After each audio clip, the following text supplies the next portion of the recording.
T 컨설팅 최명석입니다. 오늘은 면접관이 이직 사유나 퇴직 사유를 물어보면 어떻게 하죠?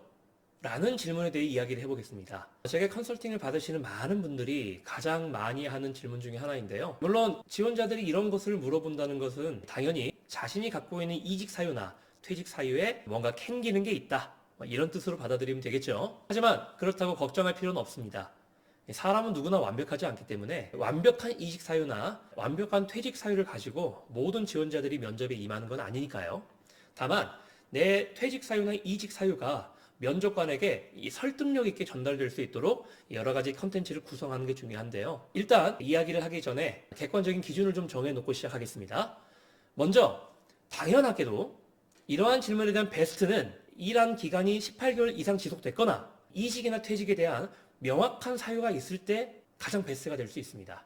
하지만 오늘 이야기하는 것은 베스트의 이야기가 아니라 내가 가진 현황으로 최선의 선택을 하는 것, 이것에 대해 이야기를 하려고 합니다.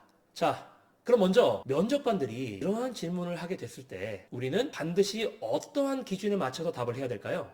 첫 번째, 반드시 이직 사유나 퇴직 사유는 이것이 지속되고 있는 과정이 아니라 어떠한 결과를 향한 필연적인 과정이었음을 어필해야 됩니다. 예를 들어 이런 거예요. 제가 A 기업이라는 곳에 지금 면접을 보고 있어요. 근데 B와 C라는 곳에서 각각 1년씩 일을 했단 말이죠. 근데 내가 B와 C에서 1년간 일을 했던 이유는 바로 이 A 회사라는 결과를 달성하기 위한 과정이었다. 그러니까 바로 이 A라는 기업이 내 최종 목표가 되는 것이다. 라고 이야기를 해야 된다는 겁니다. 자, 보통 이런 질문은 어떤 기업의 면접관들이 많이 할까요? 우리가 흔히 사회적으로 S급이라고 하는 회사들은 이런 질문을 별로 하지 않습니다. 왜냐? 자기 회사가 최고봉이거든요. 더 이상 올라갈 데가 없어요. 더 급여 조건이 좋은 데도 없어요. 하지만 약간 우리가 사회적으로 봤을 때 S급에 미치지 못하는 약간 애매한 기업들이 있습니다. 그런 기업에서는 이런 질문을 많이 한단 말이에요. 왜 그럴까요? 사람이 화장실에 들어갈 때와 나올 때 기분이 다르다고 하잖아요. 들어가기 전에 어땠어요? 어떻게든 들어가기만 하면 돼요. 비데가 있든 없든 공중 화장실이든 푸세식이든 상관없어요. 일단 급하니까 들어가기만 하면 됩니다. 근데 막상 안에 있는 내용물을 다 비우고 나오면요, 기분이 좋지 않아요. 푸세식이었다면 냄새도 많이 나고 비데가 없으면 이거 화장실을 계속 닦아야 되고, 그러니까 들어갈 때와 나올 때 기분이 다른 거죠. 이 기업 면접도 마찬가지입니다. 지금 내가 취업을 못해서 안절부절하고 있을 때는요, 급여 조건 상관없어. 야근이 많아도 괜찮아. 일단 들어가기만 하면 좋을 것 같아. 근데요, 이 사람의 욕구 단계라는 게 있거든요. 매슬로우의 욕구 이론인데 가장 밑에 깔려있는 욕구가 생리적인 욕구입니다. 약간 안정감을 찾으려는 그런 욕구도 포함이 돼요. 처음에 이런 안정적인 욕구가 채워지지 않을 때는 안정적인 것만 하면은 다 될 것 같다라는 생각을 하는데, 막상 그런 안정의 욕구가 채워지잖아요. 그 다음에 높은 차원의 욕구를 추구하게 된다는 겁니다. 그러니까 이 회사에 간 다음에 내가 이 정도까지 왔으니까 젊은 나이에 더 높은 것을 바라볼 수 있지 않을까? 라는 생각을 하게 될 수 있거든요. 그렇기 때문에 면접관의 입장에서 이러한 답변이 제대로 되지 않으면, 아, 당신이 B 회사와 C 회사를 거쳐 우리 회사에 왔지만 우리 회사도 이 B와 C 회사처럼 당신의 최종적인 목표를 향한 일종의 중간 다리밖에 되지 않겠군요. 라는 생각을 하게 될 수 있다는 거죠. 그렇기 때문에 반드시 이직 사유나 퇴직 사유는 계속해서 이어지는 과정의 흐름이 아니라 어떠한 특정한 목표를 이루기 위한 그 과정이었다는 것을 명확하게 인지시켜야 됩니다. 두 번째, 누가 들어도 수긍하고 납득할 만한 이직 사유와 퇴직 사유에 대한 명확하고 명백한 근거가 있어야 됩니다. 예를 들어 이런 거예요. 면접관이 딱 들었는데, 아, 그럴 수밖에 없었겠구나. 당연히 그랬겠구나. 라고 수긍할 수 있어야 된다는 거죠. 예를 들면 이런 겁니다.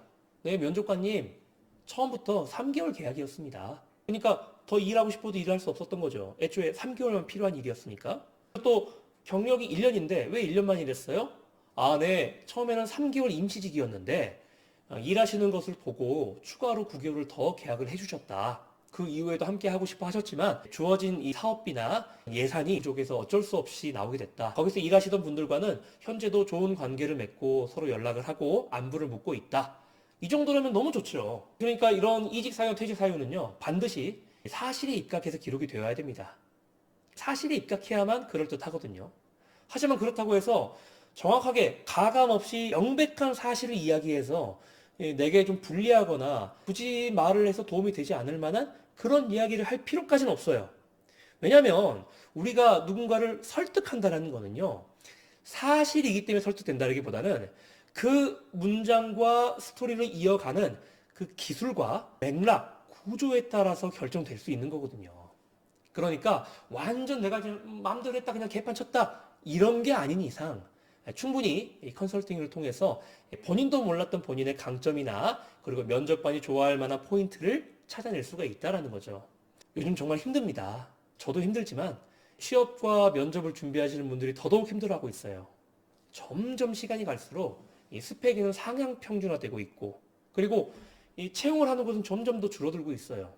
그렇기 때문에 안 그래도 이 자격증이라든지 학위라든지 챙겨야 될 스펙이 많은데 평상시에 이렇게 많이 눈여겨보지 않거나 노력한 적도 없고 우리가 공교육에서 배워본 적도 없는 면접에 더 많은 시간을 쏟아붓기가 더 힘이 드실 거라 생각합니다. 그럴 때 필요한 게 면접의 기술, 그러니까 여러분들이 살아왔던 그런 삶의 궤적에서 그걸 더욱더 가치 있게 만들어주고 구성해줄 그런 면접의 기술을 가진 분들과 이 컨설팅을 통해 여러분들이 귀한 시간도 줄이고 그리고 더 효과적으로 면접관에게 어필할 수 있는 그런 자소서와 컨텐츠를 구성하는 것이 중요하지 않을까 싶습니다. 다음에도 또 여러분들과 좋은 컨텐츠를 가지고 이야기를 만들어 보도록 하겠습니다. 감사합니다.